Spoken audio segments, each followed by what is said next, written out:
Hello दोस्तों, स्वागत है आपका आपके अपने यूट्यूब चैनल स्टडी विथ एजे में। इसकी आज की वीडियो में मैं आपके लिए लेकर के आया हूँ एड ग्रेड अभ्यास पुस्तिका आपकी भाषा भारती की, और ये कक्षा छठवीं के लिए है हिंदी की। तो आज हम इसमें हिंदी का देखेंगे दोस्तों, और आपकी अंग्रेजी, गणित, पर्यावरण, संस्कृत, ये सारी विषय जितने भी विषय हैं आपके, ये सभी विषय को मैंने चैनल पे करवा दिया है, विज्ञान, सामाजिक विज्ञान सभी। तो उनको चैनल पे जा कर के आप अवश्य देखिएगा, और वहाँ से आप काफ़ी सारी चीज़ें सीखेंगे। आज इसके वीडियो में हम देखेंगे पाठ 22 आपका, मैं श्रीमद् भगवद गीता हूँ। पाठ का नाम है मैं श्रीमद् भगवद गीता हूँ। तो इसके प्रश्नों के उत्तर देखेंगे, कैसे आपको इसके प्रश्नों के उत्तर लिखना है अपनी वर्कबुक में, क्या क्या इनके प्रश्नों के उत्तर होंगे, सरल और सटीक भाषा में हम इसके आंसर देखेंगे दोस्तों। तो आइए देखते हैं। यहाँ पर जैसे बहुविकल्पीय प्रश्न में सबसे पहला प्रश्न है, किंकर ते व्यविमूढ़ का पर्यायवाची क्या होगा? तो इसका होगा दोस्तों दुविधाग्रस्त। इसको बोलते हैं दुविधाग्रस्त बोलते हैं। तो सी नंबर इसमें आपका सही आंसर हो जाएगा। इसके बाद दूसरा प्रश्न है, दूसरा प्रश्न पूछा है आपसे यहाँ पे, अर्जुन को मोह तथा अज्ञान से मुक्त कराने के लिए श्री कृष्ण ने ज्ञान युक्त उपदेश दिया। कौन सा उपदेश दिया था, कहाँ दिया था, कहाँ पर ज्ञान युक्त उपदेश दिया था? तो युद्ध भूमि में दिया था, है ना। तो बी नंबर इसमें आपका सही आंसर होगा, युद्ध भूमि में। आगे देखते हैं, प्रश्न नंबर तीसरा है कि यहाँ पर पूछा है आपको, पांडवों का सही क्रम क्या है? तो भीम, युधिष्ठिर, अर्जुन, नकुल, सहदेव। उसके बाद है युधिष्ठिर, भीम, अर्जुन, सहस्त्र, नकुल। तो क्या था इसमें देखेंगे, तो इसमें था दोस्तों ये देखो, युधिष्ठिर सबसे बड़े रहते हैं, फिर भीम, फिर अर्जुन, फिर नकुल, फिर सहदेव सबसे छोटे। तो सी नंबर इसमें आपका सही आंसर होगा। तो आपको यहाँ पर सी नंबर का लिखना है दोस्तों। तो इस प्रकार से आप यहाँ पर 3 प्रश्नों के उत्तर कंप्लीट करेंगे।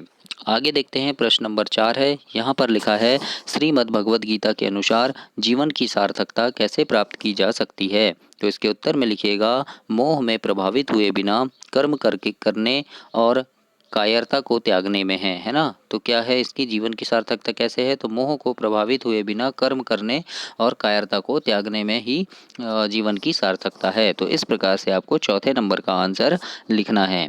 आगे देखते हैं, प्रश्न नंबर 5 है कि पाठ के आधार पर बताइए कि नाश रहित कौन है? तो इसके उत्तर में लिखिएगा, पाठ के आधार पर नाश रहित आत्मा है। कौन है? आत्मा जो है वो नाश रहित है। तो इस प्रकार से आपको 5 प्रश्नों का उत्तर लिखना है।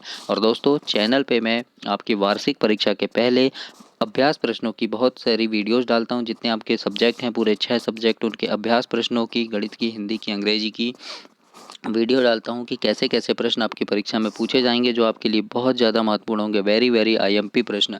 तो ऐसे प्रश्नों की वीडियोस में छांट कर और आप वीडियो चैनल पे डालता हूं, तो वो वीडियो आप देख सकें, उनको पढ़कर आप काफ़ी अच्छे नंबरों से पास हो सकें। तो उन सारी वीडियोज़ को देखने के लिए आप चैनल को अवश्य सब्सक्राइब कीजिएगा, ताकि जैसे ही मैं वह वीडियो डालूँ आपको वह वीडियो मिल सके, और वहाँ से भी आप काफ़ी अच्छे से पढ़ाई कर सकें और बहुत अच्छे नंबरों से पास हो सकें। मेरी शुभकामनाएँ हैं आपके साथ कि आप काफ़ी अच्छे नंबरों से पास हों और अपनी कक्षा में टॉप करें, सबसे अव्वल आएँ।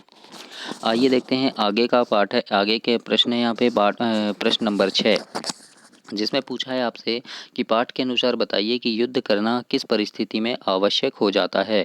तो इसके उत्तर में लिखिएगा, जब न्याय और अधिकार प्राप्त करने के लिए कोई और मार्ग ना बचे, तब युद्ध करना आवश्यक हो जाता है। इस प्रकार से आप प्रश्न नंबर 6 के उत्तर में लिखिएगा।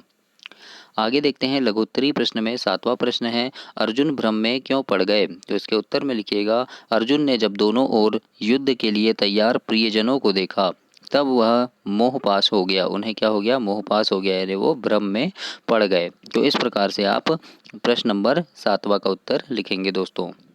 आगे देखते हैं, प्रश्न नंबर 8 है। इसमें लिखा है कि श्रीमद् भगवद गीता को परमात्मा की वाणी क्यों कहा गया है? तो इसके उत्तर में आप लिखिएगा कि श्रीमद् भगवद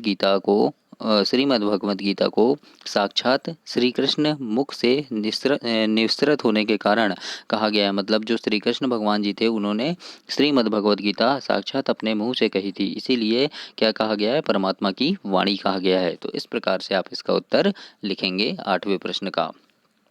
आगे देखते हैं प्रश्न नंबर 9वां है और 9 प्रश्न नंबर 9 में आपको पूछा है कि पांडव और कौरव के बीच युद्ध को न्याय और अन्याय अथवा धर्म और अधर्म के बीच युद्ध क्यों कहते हैं। तो इसके उत्तर में लिखिएगा क्योंकि पांडव अपना अधिकार चाहते थे और कौरव के पास सत्ता बल था, अतः इस युद्ध को न्याय और अधर्म के बीच का युद्ध भी कहा जाता है। इस प्रकार से आपको अपनी वर्कबुक में ऐसे लिखना है दोस्तों। 10वां नंबर का प्रश्न देखते हैं। श्रीमद् भगवद गीता के अनुसार कर्म योग साधना कर्म संन्यास से श्रेष्ठ क्यों है। तो इसके उत्तर में आप लिखिएगा कि कर्म योग साधना कर्म संन्यास साधना से श्रेष्ठ है क्योंकि राग द्वेष से रहित कर्म करने वाला व्यक्ति किसी सन्यासी से कम नहीं। इस प्रकार से आपको अपनी वर्कबुक में ऐसे लिखना है। आगे देखते हैं 11वां प्रश्न है व्यक्ति के कर्तव्य पालन से कतराने का कारण स्पष्ट कीजिए। यानी व्यक्ति कर्तव्य पालन से क्यों पीछे हटता है। तो यहाँ पर उत्तर में लिखिएगा मोह ममता से ग्रसित व्यक्ति कर्तव्य पालन से कतराता है। जो मोह ममता से ग्रसित व्यक्ति रहता है वो अपना कर्म करने से पीछे हटता है, कर्तव्य पालन से कतराता है। तो ऐसे आपको अपनी वर्कबुक में लिखना है। 12वां नंबर का प्रश्न है दोस्तों युद्ध से पहले युद्ध भूमि में अर्जुन की मनोदशा का वर्णन अपने शब्दों में कीजिए। उन्हें युद्ध के प्रति वितृष्णा होने लगी। तो उत्तर में लिखिएगा अर्जुन ने जब दोनों ओर युद्ध के लिए तैयार सगे संबंधियों प्रियजनों को देखा तो वह मोहपाश में जड़कर भ्रमित हो गया। उसके मन में युद्ध के प्रति वितृष्ण होने लगी। मतलब कि वो क्या सोचने लगा कि यार सामने भी तो मेरे यानी भाई लोग ही हैं, है ना, मैं इनके साथ कैसे लड़ाई करूं। इस प्रकार से उसे मोह हो गया था। तो इस प्रकार से आप प्रश्न नंबर 12 का उत्तर लिखेंगे। 13 नंबर का प्रश्न पूछा है आपसे कि श्री कृष्ण के उन वचनों का वर्णन अपने शब्दों में कीजिए जिन्हें सुनकर अर्जुन युद्ध के लिए तैयार हो गए थे। तो इसके उत्तर में आप लिखिएगा कि श्री कृष्ण ने अर्जुन से कहा कि वह पुरुषार्थी बने, पलायन कभी भी मनुष्य के यश में वृद्धि नहीं कर सकता। मैंने कहा कि जब न्याय और अधिकार प्राप्त करने के लिए कोई मार्ग न बचे और युद्ध ही करना पड़े तब हृदय और मन की संपूर्ण दुर्बलताओं को त्याग कर सागर भूमि में पीठ गंभीर योद्धा विचलित हुए बिना युद्ध करना चाहिए। न भूमि में पीठ किए बिना गंभीर योद्धा को विचलित हुए बिना युद्ध करना चाहिए। इस प्रकार से श्री कृष्ण ने कहा था। तो ऐसे आपको प्रश्न नंबर 13 का उत्तर इसमें लिखना है दोस्तों। तो ये आपका हिंदी का पार्ट 22 समाप्त हुआ। इसी के साथ हिंदी की पूरी वर्कबुक आपकी समाप्त हो गई है। पूरे पार्ट मैंने चैनल पे करवा दिया है। प्लेलिस्ट पे जाकर के आप उन सारी वीडियोज़ को देखें और बहुत मन लगा के पढ़ें। मेरी शुभकामनाएं हैं आपके साथ कि आप काफ़ी अच्छे से पढ़ाई करें और अपने कक्षा में टॉप करें दोस्तों। धन्यवाद।